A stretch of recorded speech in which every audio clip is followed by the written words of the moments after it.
Hola, hola. My name is Ricardo. I am the host of the Lucha Jovers podcast here in the Voices of Wrestling podcast network. We are a Spanish speaking show dedicated to discussing and analyzing pro wrestling from all across the world. From AEW to CMLL, we talk about American wrestling, Japanese wrestling, and of course, Lucha Libre. If something big happened in the pro wrestling world, we will talk about it. So if you know Spanish or have a friend that knows Spanish or want to practice your Lucha Libre pronunciations, go listen to the Lucha Jovers podcast right here in the Voices of Wrestling Podcast Network. Nos vemos por ahí. This podcast is a member of the Voices of Wrestling Podcasting Network. Visit voicesofwrestling.com to hear the rest of our great podcasts, as well as show reviews, columns, opinions, and updates across the world of wrestling. Competition starting to get thick, it's the click, so I hope you watch your A game. A made no rain from the track when we unite and spit. This is an A game, better bring your A game. Competition starting to get thick, it's the click, so I hope you watch your A game. A made no rain from the track when we unite. And this big, this is an A game, A game. Yeah, hey now, it's the Mike and JD show, and I'm your host, Mike Gilbert, and I'm joined as always by JD by Gottlieb. How you doing, JD? I'm in a good mood, man. Yeah. It's been a week that I think a lot of people go, man, that's a terrible week. And I'm like, no, man, this is a great week. Things could be so much better, or so much worse, I should say. Like, things are good. Like, everyone always focuses on, oh, this kind of bad thing happened to me. It's like, no, man, this kind of bad thing is just like something that could have been so much worse. When you're alive and everyone's happy and smiling, dude, things are great. How are you? Man, I'm fucking dog tired. I already broke the rule. I already used the F word. Sorry, yeah, man. YouTube algorithm. Sorry. Do as I say, don't do as I do, Mike Gilbert. Yeah, I've been getting up real early. I've been playing War the last 2 days. We've been out at like a war zone, doing exercises. And so that's like where I'm in my element. So that's been real fun. So it's been a good couple of days, but I am dog tired.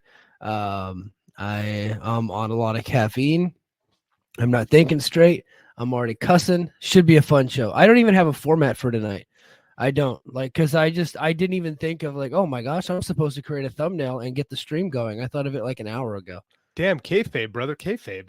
We got to tell people that we're unprepared. Well, I got something to show up, or I showed this up to the Patreon crowd, but I don't know how many people have gotten to see our sweet ass, I think the best Patreon we've ever did, right? Yeah. I think where they live was like the coolest thing we've ever done.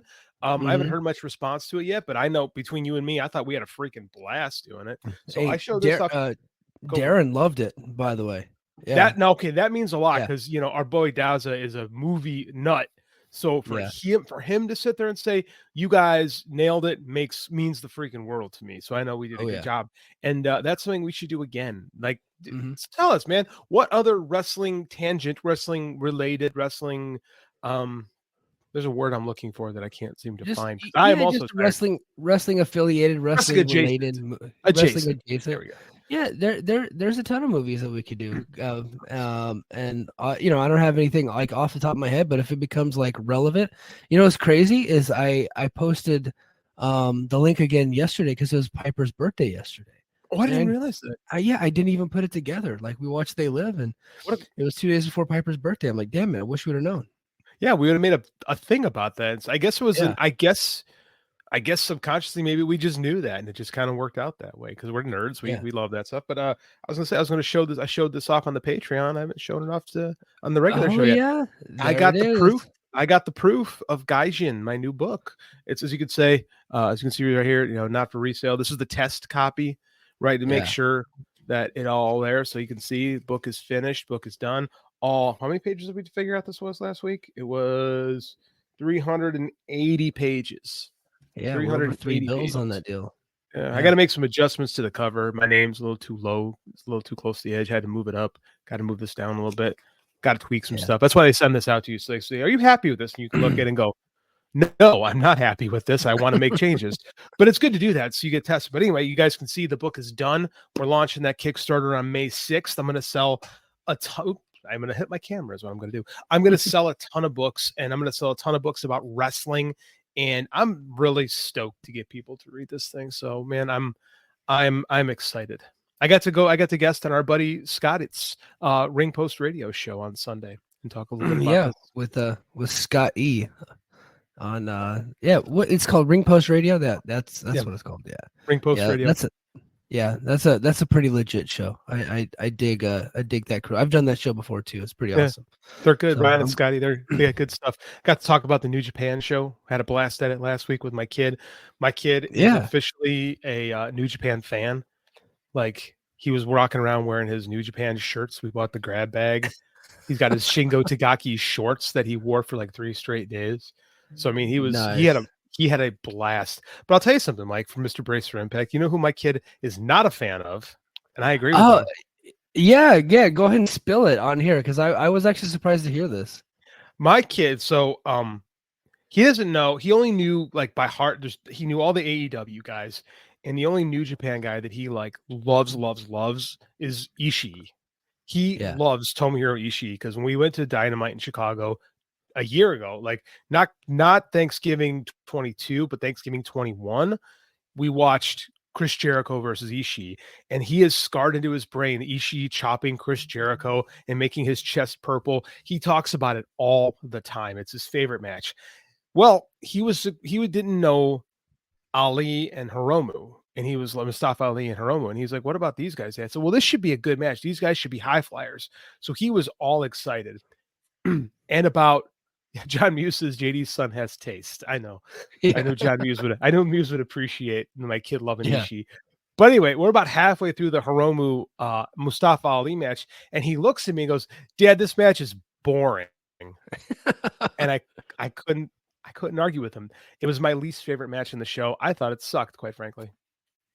Yeah, it's funny because I happened to enjoy it, but I also was watching it like at work. You know what I mean? So I was paying attention to it, but there were some times where I had to my attention was going elsewhere. It was probably like during slow parts of the match.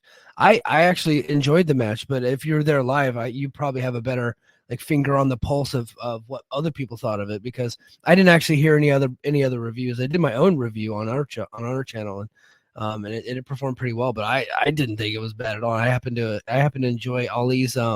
That's the only match I've seen of his in New Japan. I think that was his first match, right, in New Japan.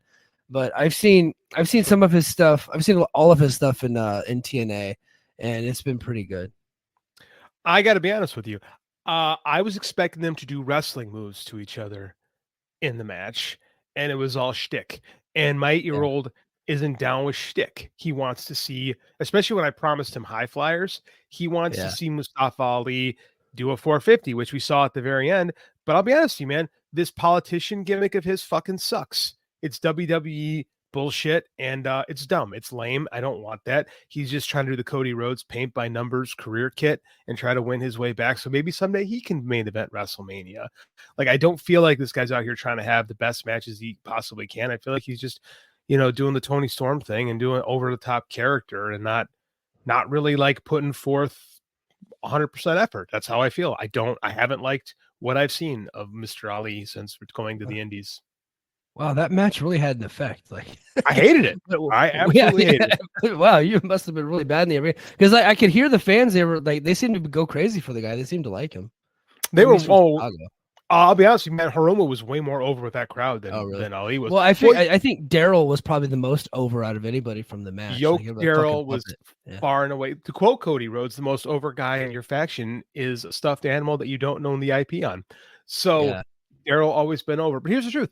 That was a New Japan crowd. That wasn't a Chicago crowd. They cheered Ali, but Hiromu was way more over, because those guys came to see New Japan. They didn't come to see WWE castoffs.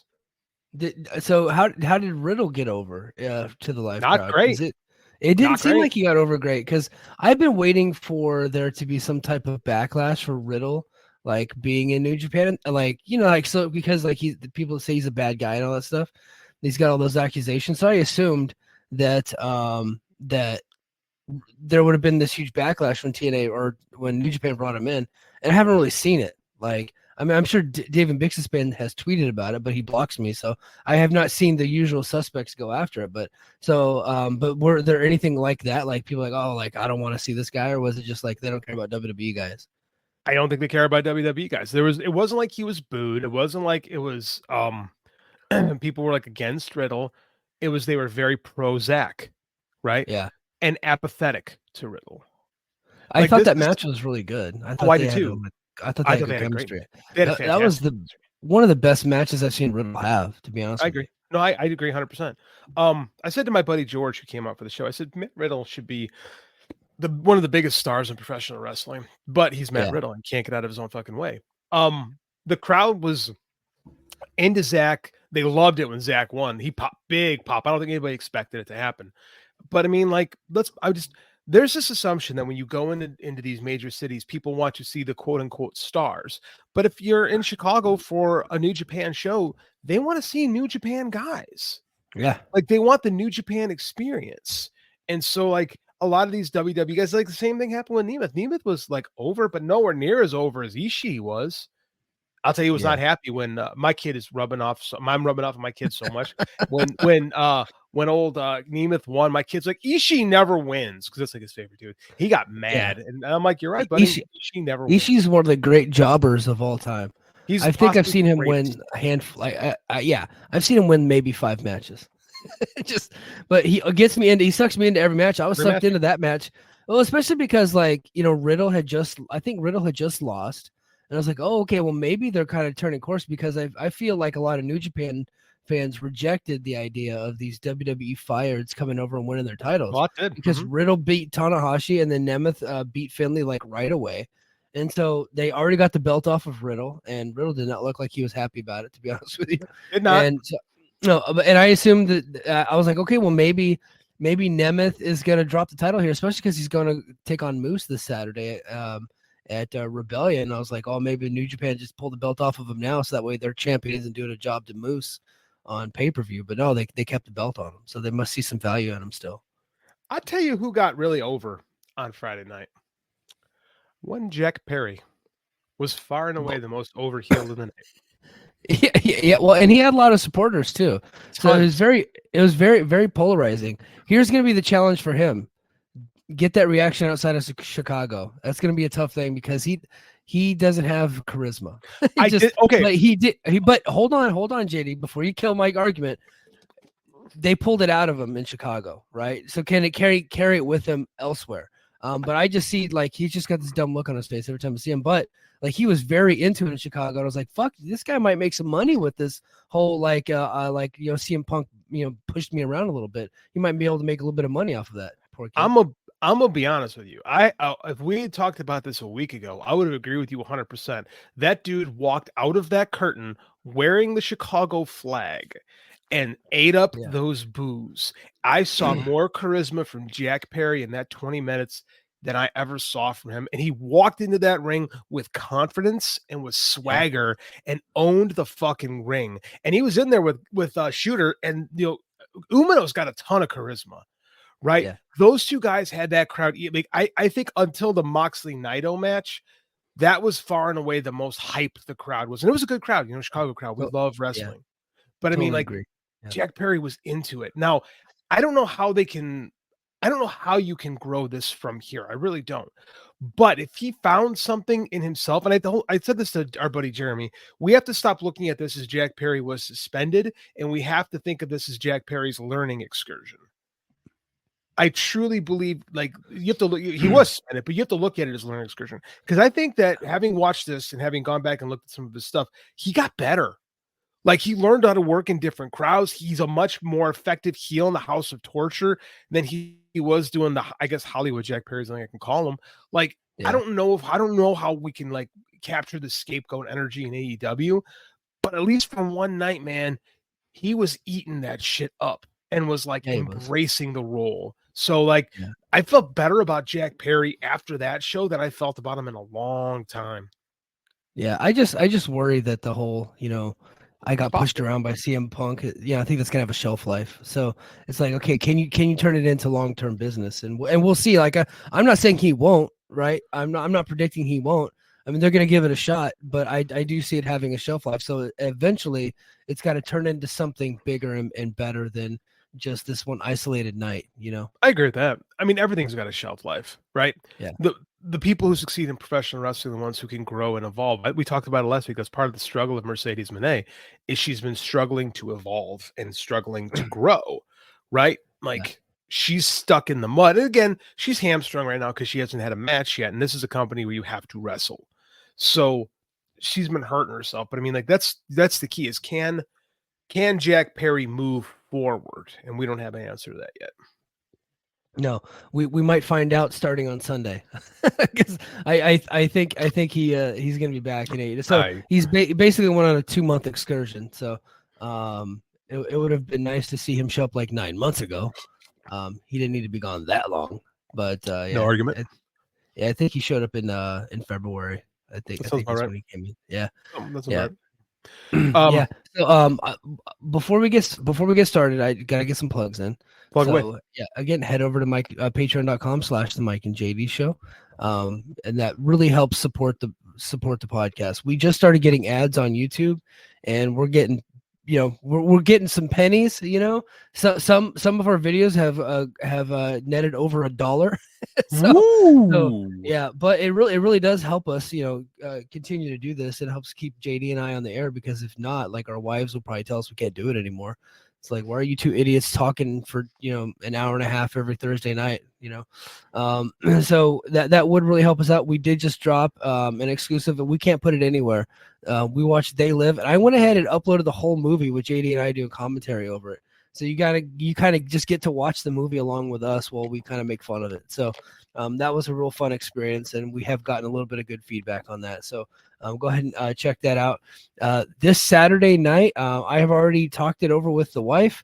I will be neglecting my family, because I'll be watching Rebellion, and then I'll be going live on YouTube right afterwards, and I'll be doing a Rebellion post show, and I'm going to be dropping the link to Patreon subscribers, and that way they can come on. So a lot of you Brace for Impact people, you guys can click that link and join the show.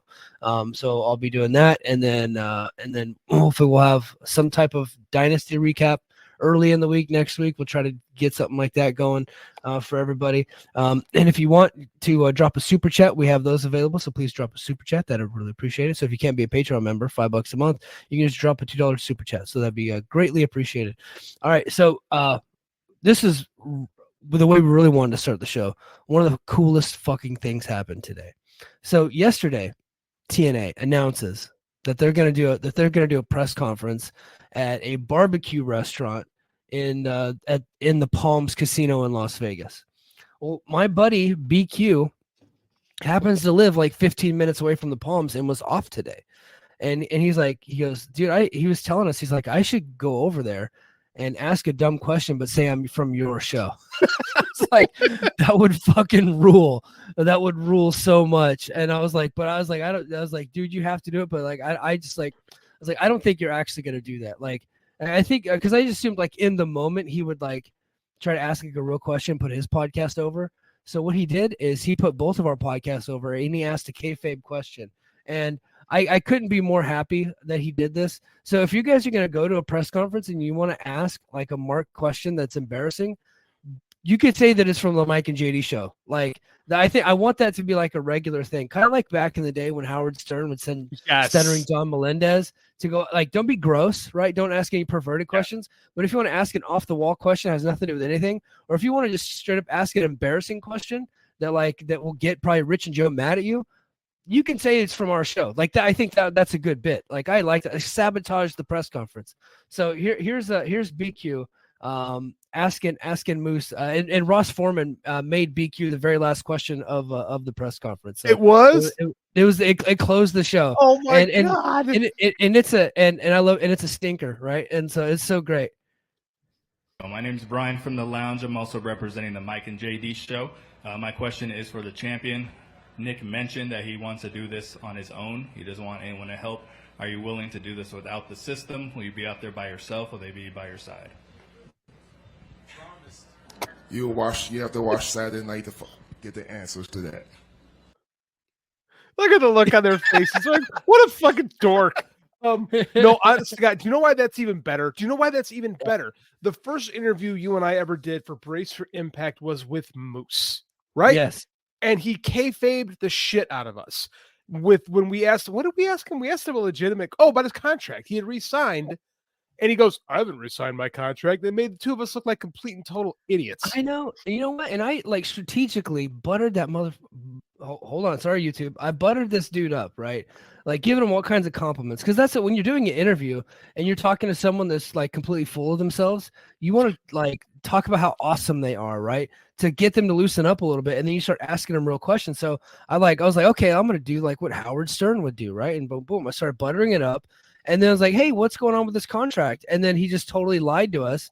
And then Sean Ross sends me a DM. He's like, dude, he actually did sign. I got it right. Like he said it on another podcast. I was like, he told the truth to another podcast and lied to us. Like, not a half hour later. Yeah.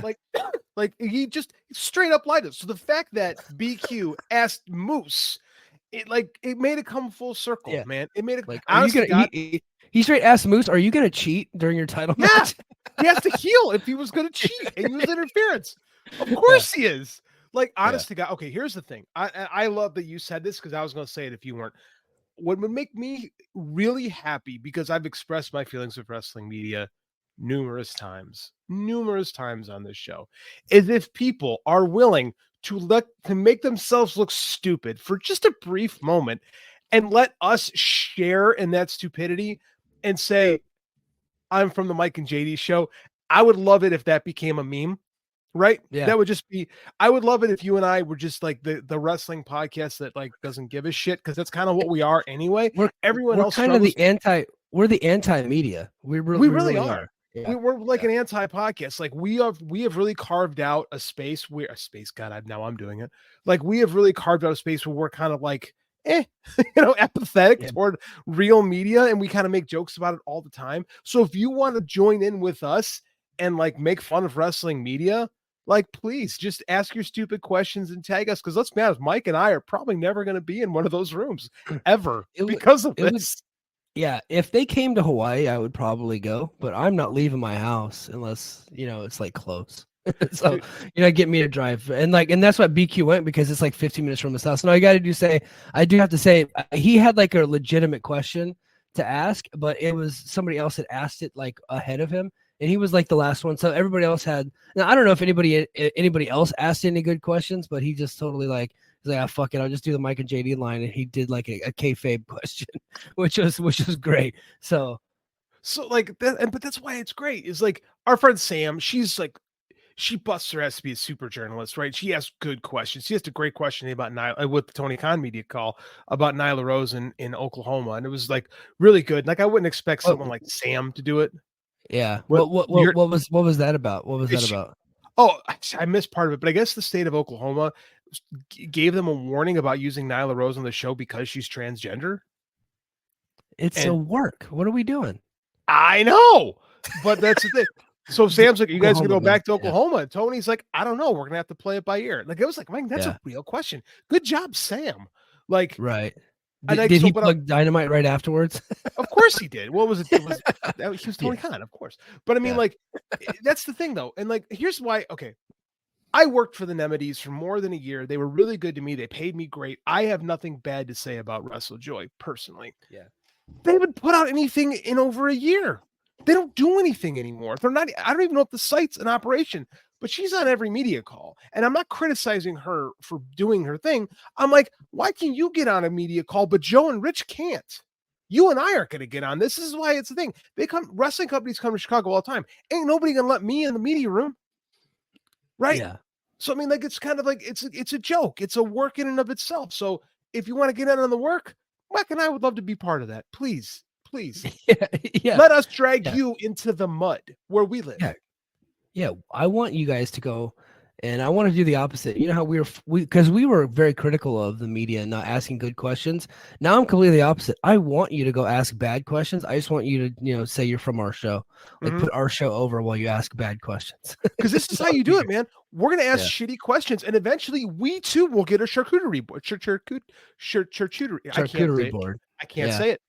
We'll get one too from WWE. They'll give us a nice little cheese board, and then I can tweet about it and ask some stupid fucking questions. Like that's like, if you can't beat them, join them. But if you're going to join them, at least let them know how stupid they are. I love this. This is our new gimmick. We're the anti-media.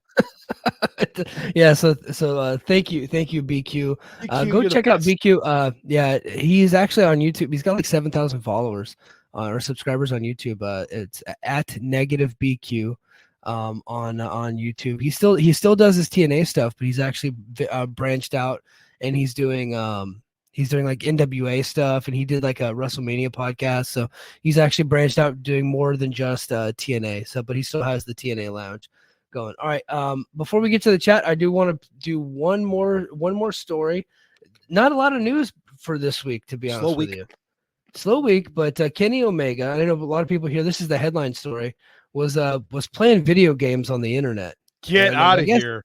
I guess if Kenny you go Omega? to his Twitch, like, and he's playing video games, you can ask him questions, and I guess like playing video games gets him to like loosen up and talk.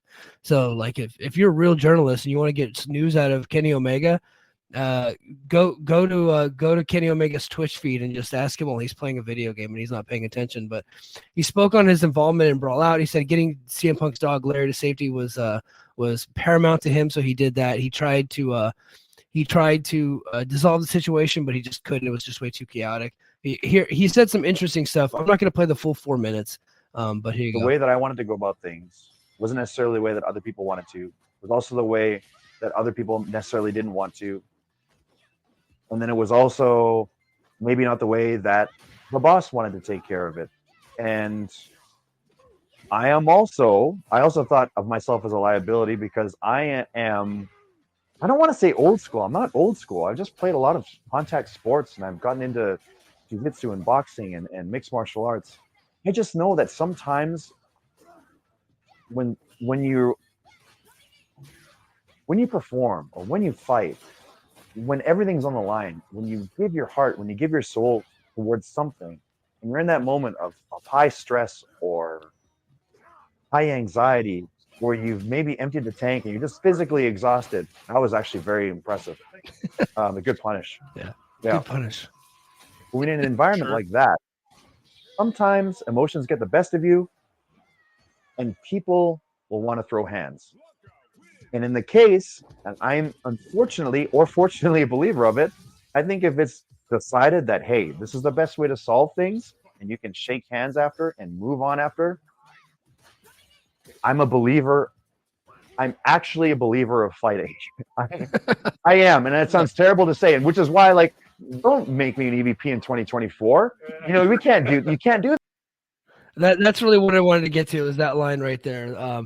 So Kenny Omega, he ends up going on to say that him and CM Punk are fine, and they have been fine for a long time. And we talked about that on our show. Mm-hmm. Like shortly after it happened, like Kenny Omega was fine with CM Punk the whole time. This is really an issue between the Bucks and CM Punk, and he's kind of more along the lines of CM Punk because he has played real sports before, and he kind of knows what it's like when testosterone gets a little bit high. Sometimes you just got to throw hands, and then afterwards, just like dudes being dudes, just call it good afterwards and just go do business. So I thought that was like he kind of, I don't want to say he's breaking from the Young Bucks. That's not what he's doing. He's not throwing anybody under the bus, but he is like acknowledging that he is completely fine with CM Punk, and he would have been fine no matter what. And he also acknowledges that it's okay to just fight every once in a while if you're just two dudes being dudes. I think we downplay that too much, especially, I don't want to say modern society or something that's stupid, but I mean, like sometimes guys got to hash it out. We said that on our show numerous times because you and I both tend to, we probably swing more meathead than a lot of our contemporaries. Right. Yeah. And we've both been of the camp of they should talk this out, and they should be confrontational because that's the only way to fix things. And I railed on Tony Khan pretty hard about the fact that he refused to do that and still refuses to do that. And I think that this idea of like being overly legal and like we've heard from friends of ours that they got some bad legal advice from people, that wound up exacerbating issues and not solving them. Like I would rather you have a physical altercation that ends quickly and then you can move on rather than you let bad things fester for, years. Right. Yeah. And I know you and I differ from most of like I said, we differ from most of our contemporaries in that I grew up playing sports, man. You know, I wrestled, you know, at a pretty high level, and you know, sometimes you get chirpy, but I mean, like we always say, leave it in the room, leave it in the room, you know.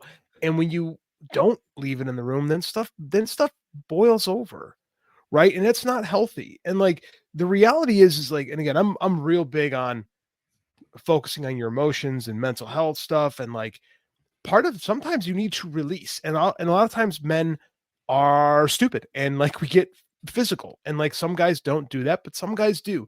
And to, you know, I always let people go, that kid, they were assaulted, the Young Bucks were assaulted. I'm like, come on, man, like let's like, I mean, I know you've never been physical with anything in your life, but I mean, like shit happens, dude. Like, yeah. The funny thing is, like, after that the All In footage got revealed last week, how many people were like, Jungle Boy got assaulted by CM Punk? It's like, no, he got pushed and he got his head squeezed. That's not assault, right? I mean, it's not nice, okay, but it's not like Perry was trying to get out of that confrontation, you know. And I'm not saying that Punk was innocent, but he was very much involved in that confrontation. He had a lot to do with that. He didn't back down. And he didn't back down. He got shoved and he came after CM Punk. We're gonna say oh, Perry assaulted CM Punk's leg when he tried to double it. Come on, stop. You know what I'm gonna say? Good for Jack Perry. Yeah. He gained my respect.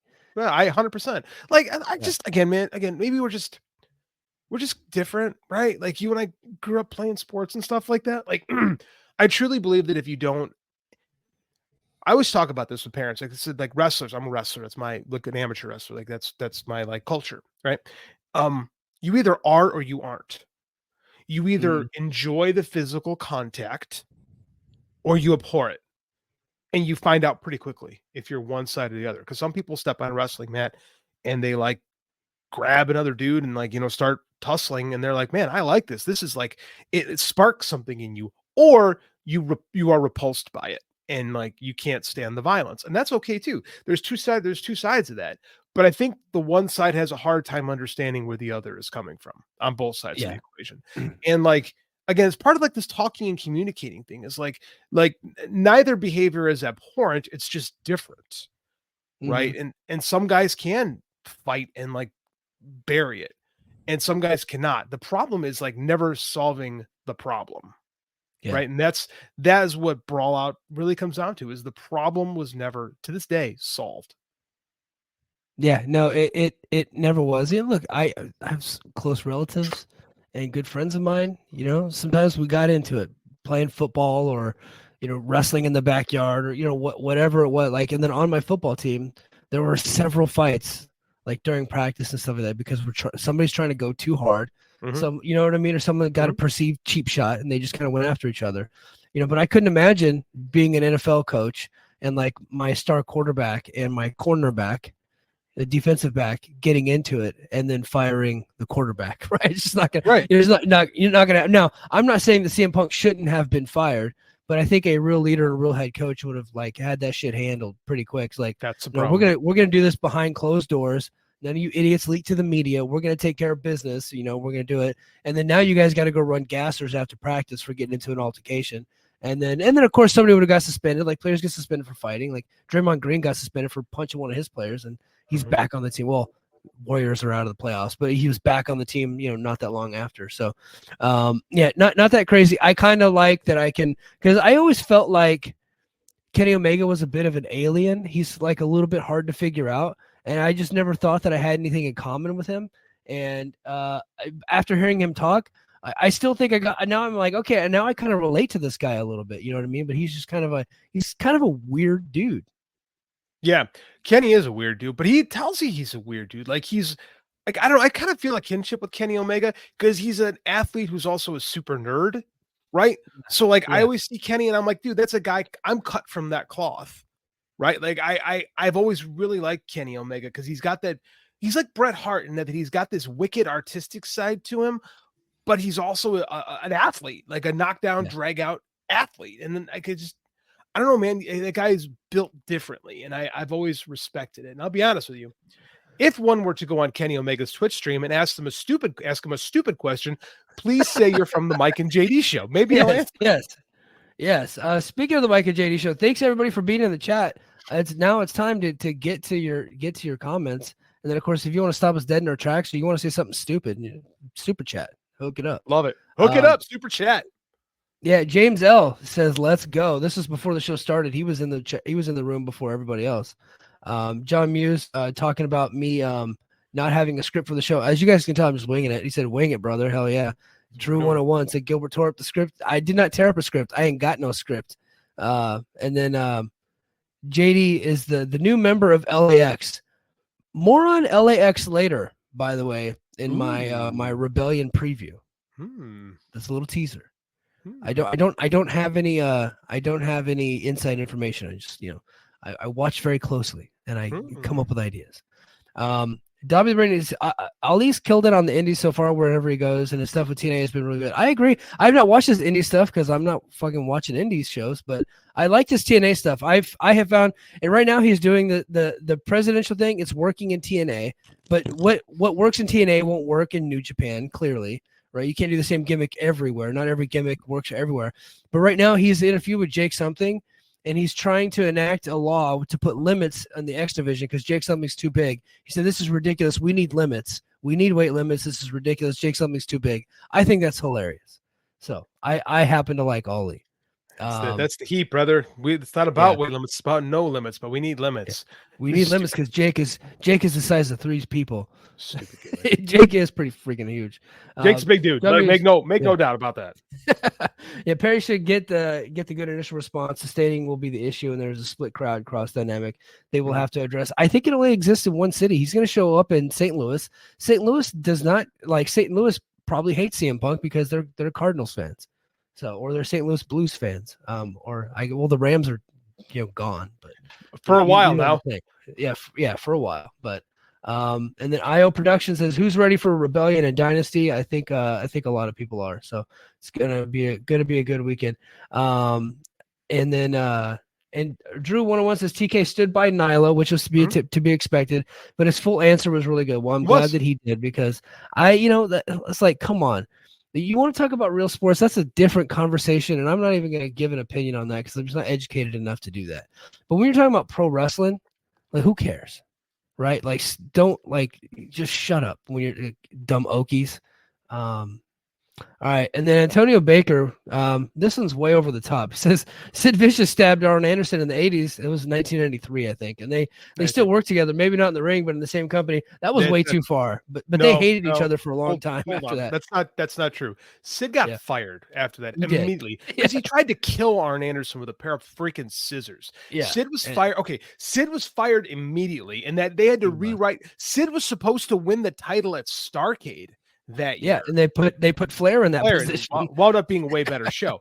But Sid was gone. Sid and Arn didn't work for the same company again until 1999 when Sid signed with WCW. So it'd have been 6 years at that point, and Arn was totally willing to bury the hatchet at that point. It was on. They talked to Arn, and they probably wouldn't have re-signed him if that was a problem. So I mean, that's way different. Yeah, but again, but to his point.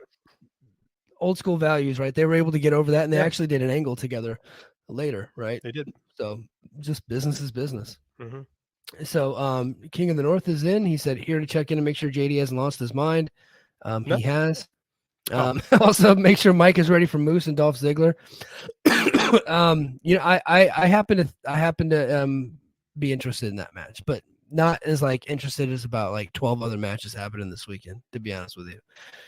And then where was Tony Khan's "What's up, legend?" question, guys? I think you missed. You need to rewind. We actually got my friend at the TNA presser, and he sabotaged it with a marked question. Well, hold on.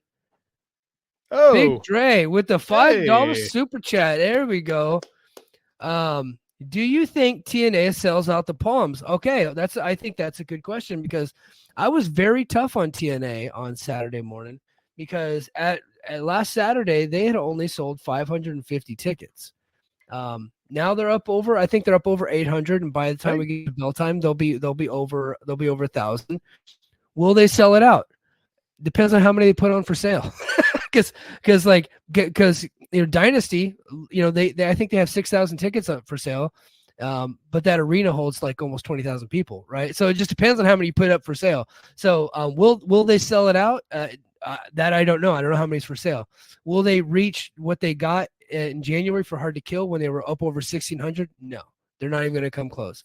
I think they'll get about 1,000 people in there, which is a good number for TNA, but it's about 30% less than what they did in January. So they cannot be happy with that, right? If you lose about 30% of your audience in a 3-month period, I think part of the reason why they've lost so much is A, they've lost momentum. B, the production sucks. C, they fired Scott D'Amore.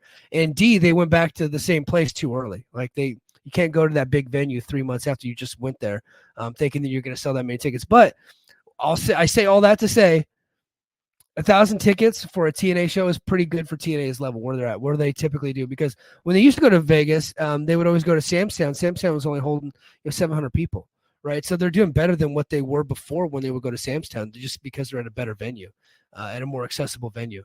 But yeah, I think that was a great question. Thank you, Dre. And he's already a Patreon subscriber, so I appreciate you double time. Thank you very much. Man. And then King of the North says absolutely not. King is a whole ass hater of TNA. Yes, that's why I love him. That's why I love the King. He said 2K is insane. They're not sniffing 2K. You can't even get 2,000 people in that venue, I don't think. So 2,000 people for a non-WWE show right now is a hard ask. Like AEW, like it's hard right now. When WWE is so hot, it's hard to get people to pay attention to what else is going on in wrestling. It just is. Yeah. No, it definitely is. New Japan, and I will say, and I'm not like, this isn't me dissing New Japan. This is just honest. This is just the truth. They sold 6,000 tickets over the weekend. They had help from AEW. And that was nice. And they put anybody with John Moxley in the main event of that show, probably not. If it was another New Japan guy, probably not going to sell as many tickets, right? I think that's fair. But I also am going to give New Japan credit for making the deal to get those people over there, and they were able to sell that many tickets. I don't see them doing that again in a while. Depends on the card. But even AEW is struggling to do over, like JD said. I think like last weekend for Collision was pretty rough. Right. So hey, I'm going to Collision on Sunday or Saturday, and it's in Peoria, right? That's a small market venue, and I don't know what they're gonna do. I didn't check WrestleTix. I don't know. I'm super curious to see what. And I've been to that arena before. My buddy used to play arena football down there. Like it's weird that I'm gonna go see a wrestling show there, but hey, we're gonna check out how it goes, man. That arena in Chicago, that Wintrust, it holds 10. Right. Oh, it maxes out at 10. So they only sold 6, and it was a good crowd, but there were like, you could tell where they weren't selling tickets, Right. Yeah. I mean, so what they do is they tarp it off, which is like, look, they're not alone in that. They didn't tarp. They're not alone. They didn't tarp anything. New Japan doesn't do that. Tarps cost money. Empty seats are free. Yeah. But that's kind of, New Japan has always been kind of like a sports, like their presentation has been more sports based. Because I remember they did a show in the Cow Palace, and they got 3,000 people in there, and that's a 20,000 seat arena. And they're just like, you guys can see the empty seats, we don't care. And they had all the lights on and everything. So, all right, let's get to our Dynasty preview show. Let's go bottom up. Let's go bottom up here. I'll scroll. Oh my gosh. Damn pop-up ads. All right. Sorry guys, this is bad radio. As we bad told television. you, we had no plan tonight for the show. Yeah. Which is last week was the highest rated Mike and JD show ever, and we will not follow that up this week. Yo, guys, I've been up since 4 a.m. I'm a little fucking cranky. And I've been battling a cold all week. It's been tough. And then yesterday we're doing wartime stuff. They we had to like low crawl 50 yards, and I was like, okay, you have to low crawl 50 yards, and you have to go like take care of a patient, because I'm in the medical group, right? So you have to go like save a patient's life, and it's a dummy essentially. And so like we're putting like chest tubes in like under fire, and we're doing this, and people are throwing water balloons at us. I'm like, God, I'm trying to low crawl to get to my patient while people are like bombing me with water balloons. It actually turned out to be really fun, but it was a high price. And then we had to get you know what a NATO litter is? So it's essentially, no, of course not. It's a stretcher essentially, but it's like you just carry it, right? And so you're like, somebody lays on it, you strap them down, and then you have to carry it. Kind of like, Killer Khan versus Andre the Giant, like one of those things, but it's got handles on the end of it, and it's like for wartime. So we had to like carry that like another 50 yards, and then we had to stop. And then they had us doing like burpees and squats and all kinds of stuff. It was crazy yesterday.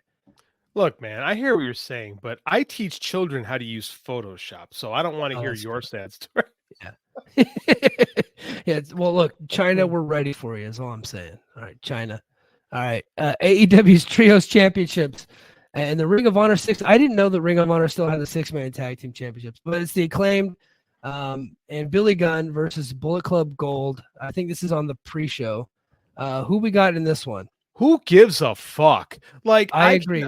I agree. But they're merging the titles. They're merging the titles, is what it says. Well, the Acclaimed are so not as hot as they were like 2 years ago. This whole Billy Gunn thing, like there was so many good people in this roster, and I have to watch. Granted, Billy Gunn's in amazing shape for 63. Cannot argue that. Yeah. But I didn't really like watching Billy Gunn wrestle in 1999. Yeah, he was never a good wrestler. No, never. Great shape. But I mean, like, I don't know. This is beneath Jay White. It really, and I'm not even a huge Jay White fan. This whole thing is so awful. I hope the Bullet Club Gold win, and it's just like, whatever, man. Yeah, King says Trios belts matter as much as Knockouts tag belts. Yeah. At one point in time, it looked like they were ready to focus on it. Like they had the Elite. I thought they were really going to do something with this Trios division, but it's just a nothing. It's a nothing division. I think it's just going to be one of those things. Like they will create the trio that are ready for the tag titles, like in the moment when they need a match. Essentially, like, okay, well, these three guys aren't doing anything. Now you're going to challenge for the Trios title. Same concept applies in the TNA Knockouts division. They create the tag team whenever they're ready for a challenger. Well, we have a trios match later in the show with interesting teams, but yet we got this shit going for the titles. It's so weird. Yeah, Adam Copeland, Eddie Kingston, speaking of which, and Mark Briscoe versus the House of Black. I think they're going to want to put Copeland and Kingston and them over, but if House of Black truly is going to stick around, I think it should be them. But I don't know. And we all know that Malachi Black has an issue with his back. He cannot lay on the mat for more than 3 seconds at a time. So it just doesn't work. So I think I'm gonna pick House of Black in this one for that reason alone. I think that it moves the story further if House of Black continues. Yeah. I would like to see Big Brody get the pin over Eddie, quite frankly. I think that's the most interesting thing. And then one of them goes on to challenge Adam. And if it's Brody, maybe you see a new champ someday. If it's Malachi, who cares? I think Malachi would lose to Adam Copeland. Yeah, I think so too. Yeah, Malachi, man, poor guy just can't get fired. They fired all those people 2 weeks ago, but Malachi was like, damn it, I'm not one of them. Remember, and it was funny. We were talking about that on AEW probably releases. It turned out all those people like had good reasons to be released. Like, yeah, it was all like reasonable stuff. We heard like, oh, how do you fire the boys? Oh, they don't go to work. Oh, okay. Yeah, they're a real fucking pain in the ass, and they don't want to drive 3 hours to Nashville to fly from Nashville to whatever Winnipeg or wherever they were going, Ottawa. Right. So Canadian you don't want to. Yeah, you don't want to work? Okay, that's fine. You can go do something else. I get it. Yeah, and they exposed all those messages with their HR person. It was like, you guys still look like you're stupid. Like, of course they're going to save $800 a person on you guys. You guys are nothing. Yeah. Sorry. It's okay. FTW Championship, Hook versus Chris Jericho. Ugh. Chris Jericho has not looked good in months, man. And their last match was pretty brutal. Time is undefeated, right? Yeah. Chris Jericho has done an amazing job fighting Time, and Time might be winning, and Hook should win this because, like, I don't know, man. It's not like Jericho is useless anymore, but I mean, at the same time, like, I can't think of a time I've been, and I'm nicer about Chris Jericho than most people, but I mean, like, I just don't feel it anymore. I think we were pretty big supporters of him, and I think in that whole Houseman thing, I think we sided with him for the most part because there just wasn't any information out. Yeah. And so I've loved him for a long time. But this year he is not. He's also gotten himself out of shape again. And you know what I mean? I don't like, I'm not trying to fat shame a brother, but you can tell the difference when he's committed and motivated and when he's not. And that kind of looks like he's not committed nor motivated. And he looks like he's kind of a liability in the ring at this point. And there were moments in the last match with Hook, and then hit the matches he's had with the CMLL guys have not been good either. Right. And so there's a consistency issue here. And I think it might be just, we might be either getting time or he needs to go away for a little bit. It looks like he's about to do another heel turn, but he might need to go away for a little bit, get himself right. You know what I mean? I kind of agree with that. I kind of agree with that. And the problem is AEW is missing so many headliners right now. They really are. We're missing Kenny. We're missing a bunch of guys who could make a difference. And I know they think they need Chris Jericho, but in reality, you got plenty of people on that roster where you don't need Chris Jericho right now. And the one thing he was really good in WWE that he hasn't done a lot here is he would go away and come back and it would be something. I really think if Chris Jericho took 6 months and just got back into shape, both physically and mentally a little bit, I think he'd come back and have one last great run. But I think that he's super stale right now. I think it's time for Chris to I don't want him to retire like Antonio Baker's losing time to retire. No, I mean, he's still better. He's still better than the vast majority of the roster. But I mean, I think it's time for him to just take a break. Take a break. AEW International Championship, Roderick Strong versus Kyle O'Reilly, NXT Championship match. Yeah, kind of. I'll be honest with you. You say that, but that's going to be a sneaky good match. I mean, these guys are very good. Like, I'll be honest. I've never been a Kyle O'Reilly fan. Really? I just have. I like he's good. He kicks out of stuff, and he lets people kick out of his stuff, and they're timed very well. So the kickouts are very well timed. He has some cool moves. I just don't find him to be interesting. And when he was doing Cool Kyle in NXT, I'm like, brother, I hate you. And then every time he's tried to be a singles wrestler, I've lost complete interest in him. And I have no interest in him here in AEW. If Bobby Fish comes back and Red Dragon is back, then count me in. But Kyle O'Reilly on his own, he bores me to tears. I'm just not interested in him. But like I said, look, they're gonna kick out of some stuff, and that's gonna be cool. And Excalibur is gonna go, oh, we almost had it. Thank you, Excalibur, you asshole. Mike just repeated my Mustafa Ali rant in terms of Kyle O'Reilly. That's the exact thing I said about that guy. So yeah, to each their own. We'll see some submission holds and some backbreakers. I don't know if you're a work rate mark like I am. This is the match for you, and I'm okay if that's what the international title is. If it's just going to be the work rate title, I got no qualms with that. Yeah. Yep, but I think Roddy wins because he just got the belt. So unless you're gonna do a hot potato situation, but I don't see any value putting the title over on O'Reilly and that group that's dead in the water. What is even the name of that group that they're in? The Undisputed Kingdom. The Undisputed Kingdom. That's right. They could use a belt. They have several. Yeah. Well, they have the Ring of Honor tag titles. I don't know if they have belts. I didn't say they were valuable belts. I just said they were belts. TBS Championship, speaking of not valuable, Julia Hart versus Willow Nightingale. I mean, it's time to crown Willow, isn't it? I mean, she's got the match coming up with Mercedes. Julia's hurt, right? She's done a great job. Like, boy, of all their young talent, she got over. Like, she is the only person I've ever seen do the Jimmy Jacobs spooky shit effectively and get over with it, right? To the point where I don't get violently angry when she's on the television. I don't pull a Taylor Wilde and start cursing at the dark. She's actually pretty good at doing the Stevie Nicks thing, and she got a lot better, right? Like, she improved. She was the only person. I'll still say she's the only person in the Varsity Blondes worth of shit. Like, but that's right. She was in the Varsity Blondes. Yeah, she escaped that. She good for her. Yeah, moved on to bigger and better things. Yeah, because Pillman went to NXT. What happened to the other kid? Like, is he even around? Ring of Honor. He's in Ring of Honor. Nobody actually watches Ring of Honor. That's not a real thing. Like, I don't watch Ring of Honor. Yeah, it is a real show because I've seen the tapings. I go potty during the tapings when I'm over there. You tell I have a little kid that I take to the shows with me. I just said potty. What was it about? Oh yeah, Julia. No, it's time for her to lose it. Willow's super over. Willow might be legit. Willow's one of the most over baby faces on the whole goddamn roster. Yeah. No, she's really good. And they're setting her up for Mercedes, right? So, and I hope Mercedes turns heel because she sucks as a baby face. She really does. Yes. She's not good. They got a lemon with that one. All right, AEW Continental. God, they got a lot of titles. AEW Continental Championship. Kazuchika Okada versus Pac. Could be fighting for match of the night, man. Obviously, Okada's going to win this thing. If not, then Tony needs to sell the company. But yeah, Okada over Pac. But this should be great, right? Yeah, great. This title isn't really a title. This is just accents for Okada for the next year. Yeah. This is what's going to happen. Okada's going to beat everybody. They're going to do the Continental Classic.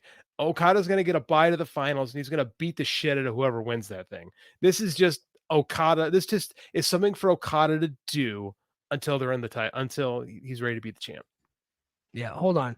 King of the North. TNA Review guy says nobody watches Ring of Honor. More people watch TNA than watch Ring of Honor. He's right. I guarantee it. I guarantee it. Yeah, TNA doesn't get a lot of viewership. It gets a lot more than Ring of Honor does.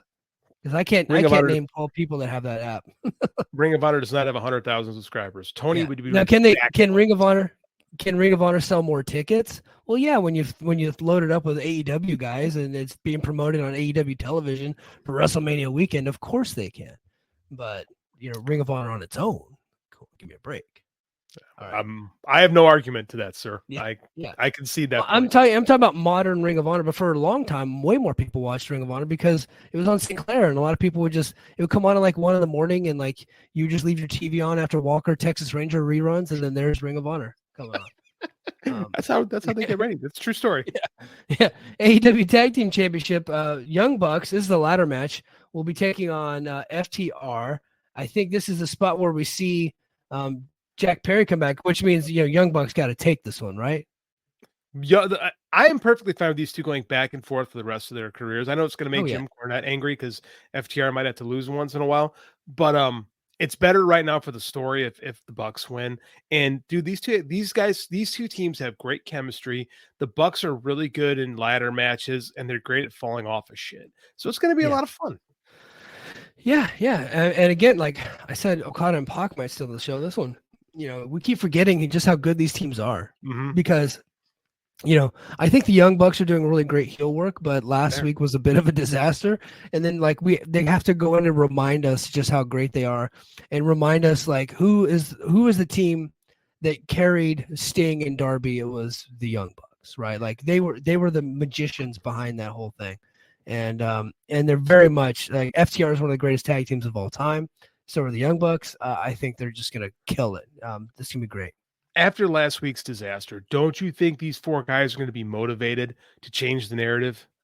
Yes. And to get people to forget about how much of a disaster that was. That's what I'm saying. Change the narrative. Yeah. So, they're going to be coming out hot. I think the Young Bucks take it, though. Yeah, I agree. AEW Women's Championship, Toni Storm versus Thunder Rosa. This one might be rough. Thunder Rosa has not looked good since she's returned, and you never know what Toni Storm you're going to get. Are you going to get over the top Hiromu with Daryl Toni Storm, or are you going to get like Toni Storm from Stardom who can go in there and kick some ass? You know what I mean? What a great comparison. She is totally like Hiromu in this company. I can totally see that. Like I have never been less interested in an AEW women's title match, and I like Toni Storm, but it's too much shtick. And like if she could just wrestle like Toni, if she could do the shtick and then just wrestle like Toni Storm, like we saw a couple weeks ago, it'd be fine. But she doesn't. She's got to do the spiel all the time, and I'm just kind of over it, man. And I don't think Thunder's not good anymore. Like no. She's not. I get why they're doing this. Makes perfect sense, right? Like they never had the match. Like I get why they're doing it, but it's not gonna be good.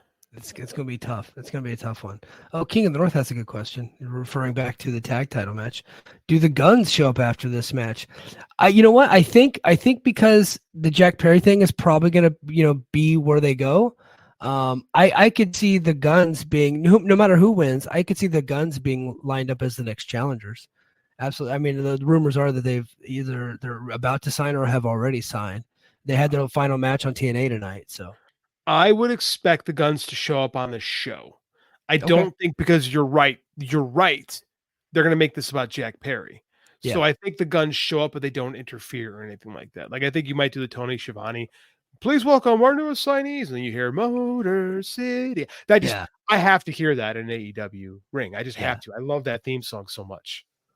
Yeah, no, but that's a good shot. They were one of my stories I wanted to get to today, and I just obviously didn't do a format. So, Hold on. IO says they're booked April 20. That is right. That is how they're booked on April 21st in Toronto. But if they sign with AEW, Tony Khan can get them to cancel that booking, and that happens a lot. But that's how we discovered, us TNA fans. We discovered that, like, hey, maybe something's going on with the Guns, because they were announced for like Destiny Wrestling or Smash Wrestling or something like that in Canada on the 21st, and TNA has TV taping that night. And so we're like, what the hell's going on? And then people started digging. It's like, oh, they're leaving. You know what I mean? So that's kind of how this whole thing broke. But I could see them pulling out of that. If Tony Khan needed them, I could see them doing that. Tony also owns a plane. Tony owns a private jet. They can work their match and get in a jet and fly to St. Louis. Yeah. Man, fucking so many good matches on this card, dude. It's one of the great cards. Will Ospreay versus Bryan Danielson. God damn it. Damn. Oh, like, I love this match. I don't even care who wins. I mean, Will Ospreay is going to win, but God, it's going to rule. Do you know who wins, Mike? We win. We, the fans, we win in this case. Like, I hate that sounds so corny, but it's true.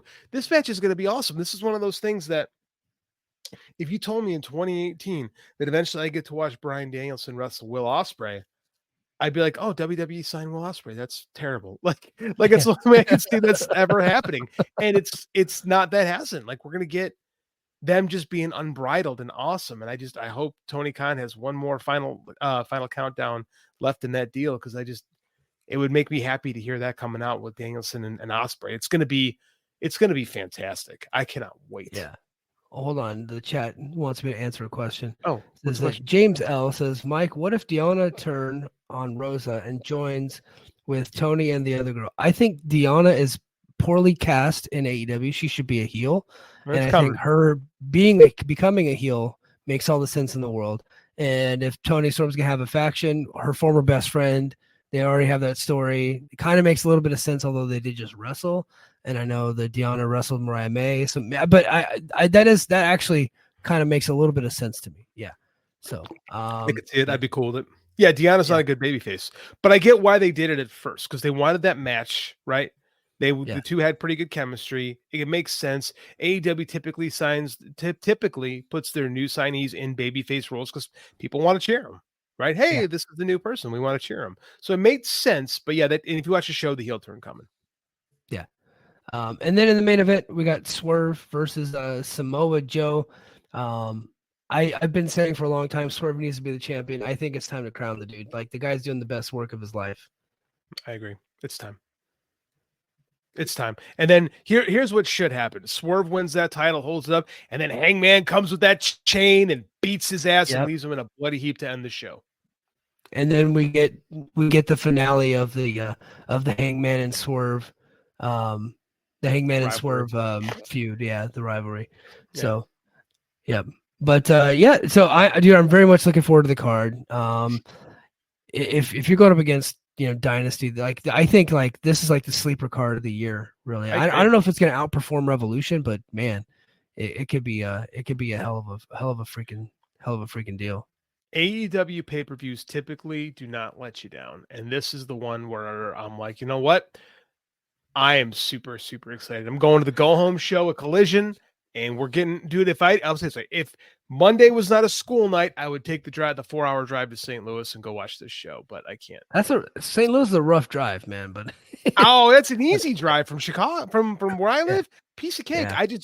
I can't get home in time to be functional for work the next day. Yeah, I gotcha. All right, guys. JD's going to be here, but he is not paying attention to TNA right now. So this is going to be Mike's preview of Rebellion and JD learning what the card is in real time. Oh, yeah. I don't know the card, so I'm going to make fun of what I don't like. Go for it. Yeah, hold on. Io says, enjoy the Danielson full-time run while he's still there. Brian putting on bangers every month. Yeah, he is. And then Cole of the Ledger, Ospreay Danielson, whoever wins, so do we. Amen, brother. Yeah. And Izzy says, she, meaning Deonna, would be a great heel. Yeah, and then Io says, a triple threat for Double or Nothing would be my guess. I don't think they go triple threat again. They just did that. Yeah. We just did that. Yeah. And then Swerve says, or King of the North says, Swerve versus Hangman, hell of a war. Yeah, I mean, it's one of the great feuds, like blood feuds in AEW. And then off the top rope, it says a bunch of 100 like emojis. Thanks. 100, 100, 100, hand waving pirate running man farting. Thank you, Off Top Ropes Network. That's how I read Thank that you. too. That's like my Thank you. emoji because I fart. Yeah. If I tweeted, if you read my tweet last night, I farted so bad my dog left the room. That's when you know it's bad, when your dog gets pissed at you. Yeah. Oh, and Io says for the women. Oh, okay. Okay. He meant for the triple threat match, not Swerve and Joe. Yeah. He meant for the women. Yeah. Oh, okay. That makes more sense. All right. So it is Rebellion. Rebellion is typically like Rebellion of the big four. This is one that kind of gets slept on. They usually kind of have pretty good matches. And the last at Hard to Kill, man, the Palms crowd really showed up and they showed out. And so I'm hoping that they get plenty of people in there, and I hope they're loud. But in 6-man tag action, you know what I'm gonna do? I'm gonna do a share screen because there's no pop-up ads on this website. Oh. So, and it's got pictures because it's actually the TNA website. So 6-man tag action. We got ABC, Ace Austin, and Chris Bay, and Leon Slater. If you have not seen Leon Slater, this dude is awesome. Mm-hmm. He is really good. Taking on the Rascals and Myron Reed. I mean, if you're trying to get people excited for your show, I think that's a hell of a way to do it. Yeah, those guys. Yeah, and I think the Rascals take it because I think ABC is breaking up here pretty soon. So but that should be a hell of a match. It's about time. I like Myron Reed. I like Leon Slater. It's gonna be a spotterific 6-man, which I love. So cool. Yeah, and then we go digital media title, Crazy Steve versus Laredo Kid. My answer to this is who gives a shit. But I think Crazy Steve's on his way out. They got tapings coming up, and he's asking people for other bookings. So I think he's on his way out. And they actually did an interview with Laredo Kid for the first time. He's been there for like 4 years, and I don't think he's won a match. So it's time for him to win a singles match for the first time. So he's getting a title shot. Yeah, I was gonna say, you're actually gonna tell me Laredo Kid's gonna win a match and on pay-per-view on top of that? Yeah. Wow. I think so. I think they're finally gonna do something with Laredo Kid. Knockouts World Tag Team Championship match, Spitfire. That's Danny Luna and Jody Threat, and it just got announced that they are actually going to be accompanied to the ring by Lars Fredrickson from Rancid, and also from Lars Fredrickson and the Bastards. Why? So with Lars being out there, I think Decay's got to lose. So I'm gonna go Spitfire on that deal. Why is Lars Fredrickson scoring to the ring? Like, what am I missing? I think, well, he had been tweeting about it and like that they're punk rock fans. I think he might be doing a song for them for like their entrance. Yeah, and I think he's just friends with Jody Threat. Fair. So, yeah, and he goes to the TNA shows when they come to the West Coast. So there's like, hey, you want to escort them? And he's like, yeah. He big wrestling fan, so okay, it's cool. Well, none of that. Like, Lou D'Angeli is best friends with CM Punk, and so is Lars Fredrickson. So fair. I think they just have he's just kind of a TNA fan because of that. I think they're just all friends. Cool. Oh, dude. Oh, you know what? This reminds me. I did a bad tweet. We got to pull it up. Hold on. Oh. If I'm going to call people out for their bad tweets, I think it's important that I get called out for my bad tweets. You're interrupting your TNA preview to call yourself out on a bad tweet? Oh, because it's a doozy, my friend. It is a doozy. You're gonna love this. Yeah, you're gonna love this. Oh my gosh. Oh, I stopped share screen. I'll bring it back. Sorry. Let's find your tweet first. Yeah. Gotta find my tweet. Okay, so TNA announced that DJ Ashba plays the national anthem this Saturday at 8 p.m. at Rebellion. And I said, whose MP3 is he going to play on his computer? Because I thought this guy is a DJ. Because his name's DJ Ashba. As it turns out, he was the guitar player for Guns N' Roses. And his name just happens to be DJ. Like I forgot that people actually have that as like a real name, DJ.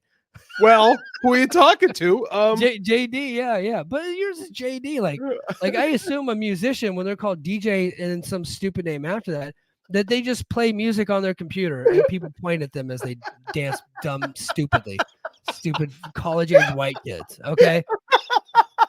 But I got a bunch of people correcting me. To include my cousin, who is a Guns N' Roses super fan, Joe.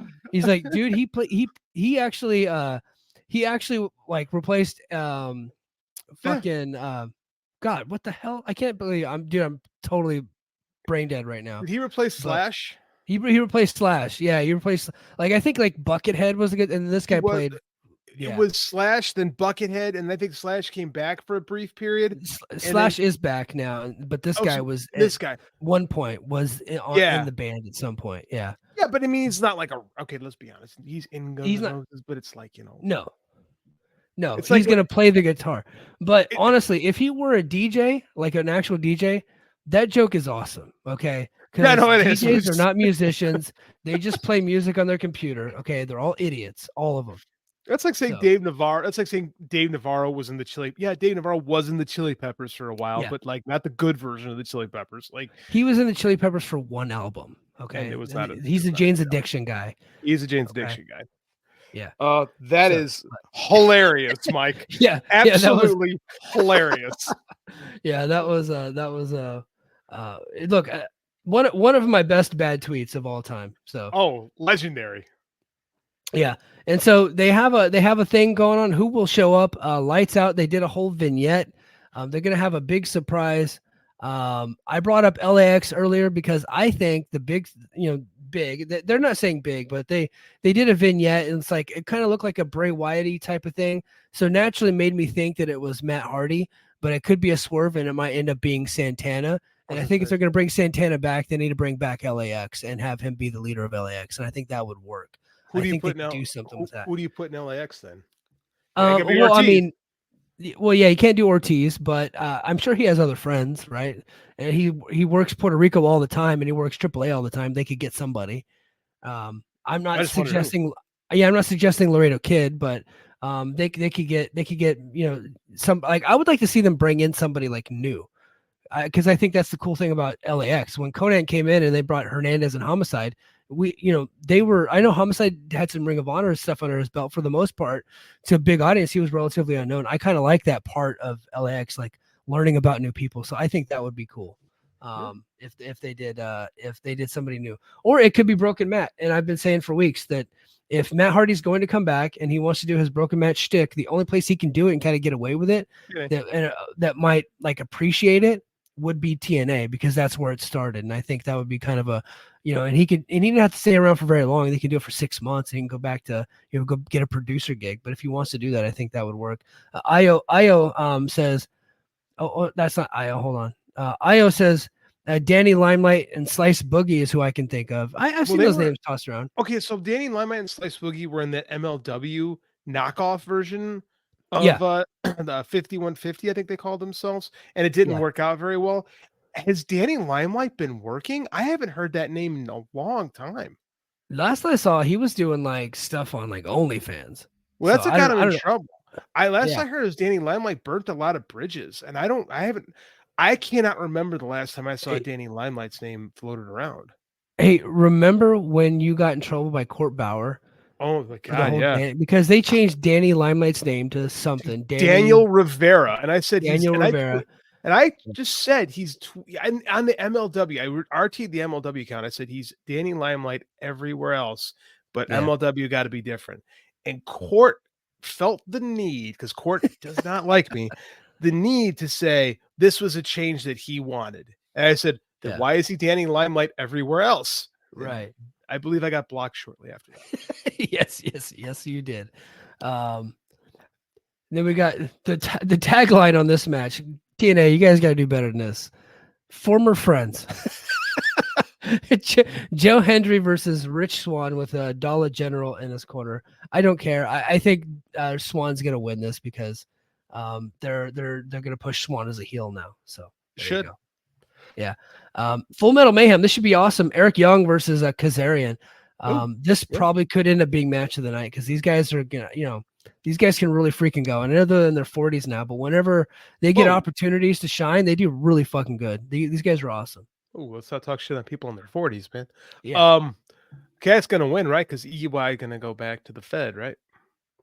That is my suspicion. That is my suspicion because I know he left WWE. He signed an NDA on his way out, and he said the only reason he left is because he refused to work for Vince, and Vince is gone. He's a Triple H guy, and Sanity's back together out there on the Indies. I think we just saw Sean Spears. What's his name? Perfect 10, Ty Dillinger. Ty Dillinger just returned to NXT. No, he's Sean Spears. He's Sean Spears in NXT. Mm-hmm. I thought he was Ty. He's not Ty Dillinger there. No, he's been Sean Spears. Oh, really? Okay, I have not watched NXT in a while. So, but I could see Triple H and Shawn Michaels kind of like wanting to bring back people from like the glory days of NXT whenever they make the move to CW. I could just see that. So, sure. Yeah. World Tag Team titles. The System takes on Speedball Mountain. Probably going to be a good match. I just don't think anybody's going to care about it because Speedball Mountain happens to be the worst name of a tag team I've ever heard. And all Trent Seven does since he's been in TNA is lose, which I happen to approve of. I think that's a good place for him, just to lose matches. So, but I think System takes that one pretty well, easy. Sure. Yeah, and JD's match of the night, Mustafa Ali, the president of all things wrestling from Chicago, apparently, takes on Jake Something. I think this match is going to be awesome. Jake Something rules. I love Jake Something, but Mustafa Ali is going to ruin it by doing shtick because apparently he wants to be a shtick guy now because he's got to impress Triple H. Got to get that job back. He did that with Hiromu Takahashi and Daryl. He has not done that since he's been in TNA. Like his match with Chris Sabin last month was awesome. Those fucking promos, man. Those fucking him promos. and Sabin tore it down. Because Chris Sabin, he ruined your night. Yeah, Chris Sabin is. Awesome. Chris Sabin doesn't have bad matches. He's not capable of. Somewhere Sam's listening to it and thinking about his abs, and she's right. No, Sam likes his nips. Nips. That's what it was. Was the nips? It wasn't the abs. I forgot. I'm no judge on a man's nipples, so I'll just take her word for it. No, I'm so Mustafa Ali can go back to WWE. Bores me. Next match, last man standing match. Josh Alexander versus Hammerstone. This is my favorite feud in TNA, and it's been my favorite feud in a while. Hammerstone has brought back the torture rack. I know Will Hobbs is doing it. I don't doing it too. I think I like it on Hammerstone just because he kind of like resembles like Lex Luger because he's so shredded. You know what I mean? Yeah. And he actually beat down Alexander last time, took his headgear. And now he goes to the arena and he will put the headgear on somebody, beat them up, and put them in the torture rack. He did it to he actually was able, like the greatest feat of strength I've ever seen on pro wrestling was just last week when Hammerstone put the headgear on Tommy Dreamer and they got Tommy Dreamer up in the torture rack. Damn. That's impressive. Like it's like, okay, this brother's legit. And then he just did it tonight to Little Guido, who Little Guido's back. Not as impressive. No, but he brought back FBI. Oh, wow. Not Tracy, obviously not Tracy Smothers, but not Tommy Rich either, or Tony Mamaluke, but at IO in the chat. What? So it's Zach Clayton, who was on AEW for a little bit, who is like he's one of the guys from the reality show. No, he's also one of the. Isn't Zach Clayton? Wasn't he one of Tony D's family in NXT? You're thinking of Tony Dimebags or something like that. I think that's who you're thinking of. No, the one that got fired. I thought that was because they had the one guy like Tony like Stack Snacks or something like that. Like the one that got fired. Wasn't that Zach Clayton? Right? I don't know. Let me see. So, but the other guy I wanted to talk to you about because he is actually apparently like a high level wrestler. I'm about to pull up his name. I can't. So Zach Clayton's the one guy, and then the other guy is Real J Raz. Jay has an amateur background. He's been with Little Guido since 2022. But I can't. I'm trying to pull up his credentials here, but I can't seem to pull them up. I assume that's working. Mentor coach, NCAA All-American, NYU grad, pro wrestler, FBI, Ray Jazz. So yeah, you probably. I mean, I just assume you know every amateur wrestler, but you might not know this one. Where did he go? Oh yeah, Ray Jazz and Zach Clayton. Zach Clayton's famously married to Jay Wow. So there you go. Okay. Where did this guy go to college? I don't know where he went to college. I just went up to his Twitter and I just couldn't find it. So you said he was an All-American. He graduated from NYU. Because that means NYU. It's D3 kid. Okay. Yeah. D3. Yeah. Okay. Next, you got Jordan Grace and Steph DeLander. She was coming out with Matt Cardona. Matt Cardona tore his pec, and Matt Cardona was actually booked for the tapings after Rebellion, but looks like he's going to be out for a while. Yeah, tough break for him. Is Steph okay? This is a legit question because I've never watched her wrestle. Is she any good? She's okay. She's not great. No, she's like fine. But she does that same deathmatch gimmick that Matt Cardona does. So Jordan will carry her. You think something good? I think Jordan will get a good match out of her. Yeah. Cool. Yeah. BQ calls her Steph Double D Lander, which I think is hilarious. Yeah, I think that's a great nickname. Yeah. But I think Jordan wins this one. I don't think it's time to take it off Jordan. And then we get to the main event. World champion Moose, our favorite, versus one Ziggy Dolphin himself, Nick Nemeth. And I was gonna say that Moose should keep the title because they just started this whole deal with Moose. They just got the faction going. I happen to like Moose. I know a lot of people don't. Okay, I get it.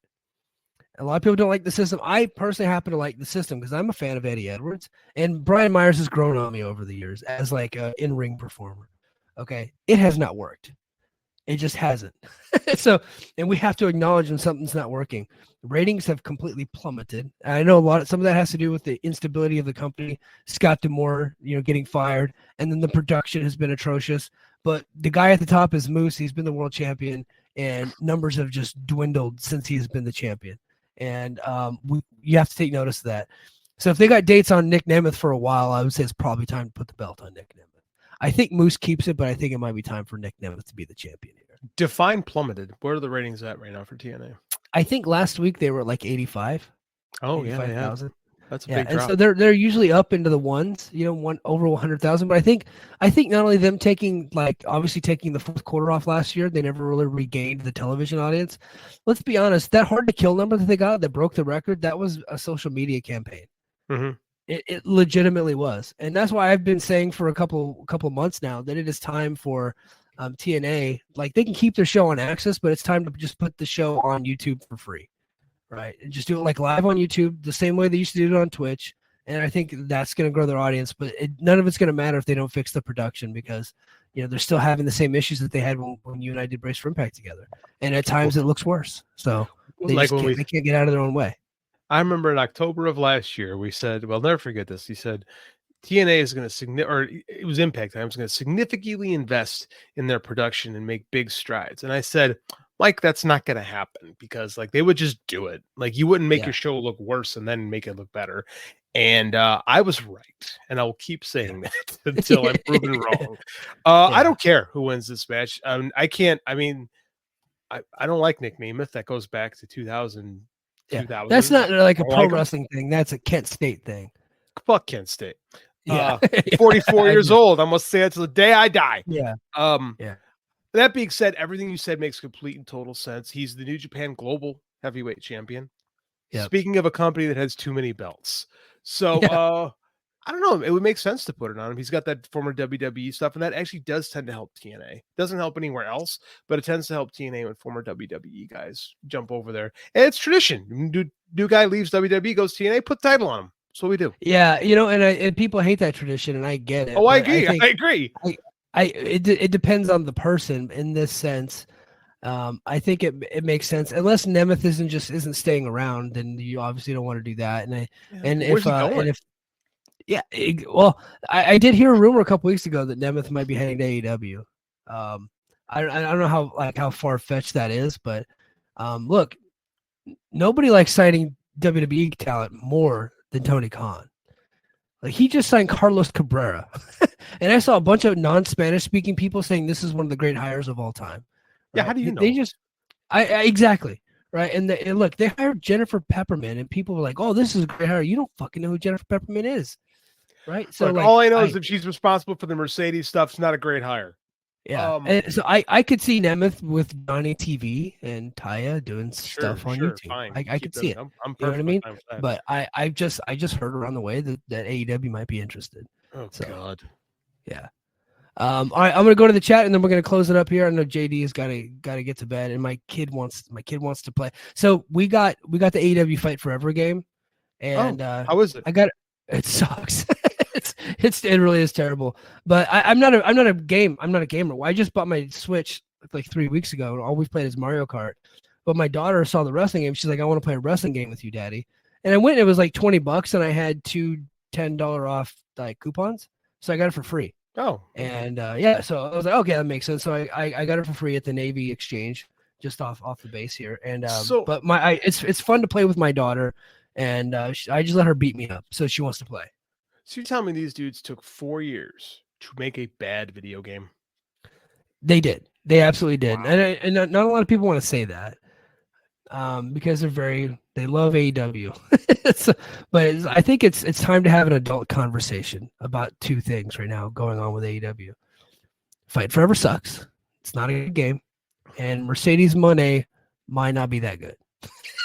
we have to wait till she gets in the ring, but we might have to come to the realization that Tony Khan spent a lot of money he ain't never gonna get back. So but all right, so let's see. Let's go to the chat, and then we're going to close it out. ECW Hardcore 07 says, random match to watch Samoa Joe versus Necro Butcher. I don't know where that came from, my friend, but thank you for that suggestion. I remember watching some old Necro Butcher back on the early days of YouTube. He was like a popular guy. Yeah, and he was in the Wrestler. I remember that. And then he said, Rebellion looks mid. Yeah. Yeah, if you really like TNA, you probably would enjoy the card. But if you're not a TNA fan, you probably just pass this one up. They didn't really do anything to kind of go above and beyond. Richie Matthews says James Storm and new member of DCC, lights out Mike. DCC bring him. So, I mean, look, what DCC was James Storm, Eddie Kingston, and Tama Tonga's brother, right? What did they call him back then? I can't remember. Tama Tonga's brother. Like, are we talking about Tangaloa? Yes. He was the other guy in DCC? I think he was. I think he was Micah. Was it? Somebody correct me in the chat. Io, you know this stuff off the top of your head. You know this stuff better than me. No, Bram. Io says it was Bram. That's right. It was Bram. Bram, but wasn't Micah in it too? I don't know. I can't remember. They had like TNA every time they had like a reset, they would introduce a new faction. That's what so like they did it a lot, and so I just that one didn't stick around for very long. It's weird that Eddie Kingston never really felt like Eddie Kingston in his runs in TNA.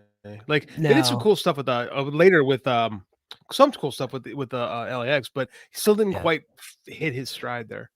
No, they want him to be a manager, and so that's just the way Callis saw him. So Johnny B said Hammerstone looks better than Wardlow in AEW because he is.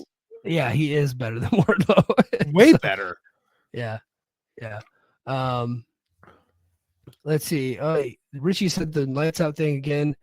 Said Moose and Nemeth haven't touched each other in a while and already they're hyped to expectations. Let's see. Sure. Puff Dutch says I can't get into TNA. Yeah, you probably don't watch then. probably not enough for you. Io says no, it was Bram. Okay, so it's Eddie Kingston. It was Bram and James Storm. I remember that.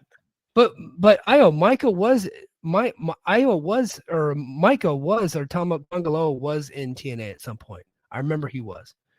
Is Tangaloa coming to WWE? Is he going to join the Bloodline too?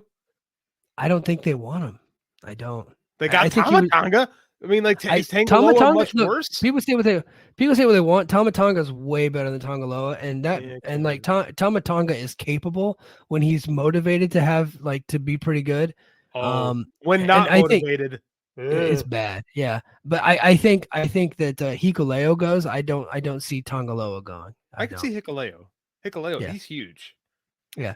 And then so Jason says, "Sup, Mike and JD? How you feel about Jonathan Gresham, new character and vignette?" I really like where they're going with Jonathan Gresham. Pay attention. TNA just signed Jonathan Gresham, and they have him doing like this these vignettes, kind of reintroducing him. He's been gone for a long time, and so I really dig what they're doing. What's the vibe?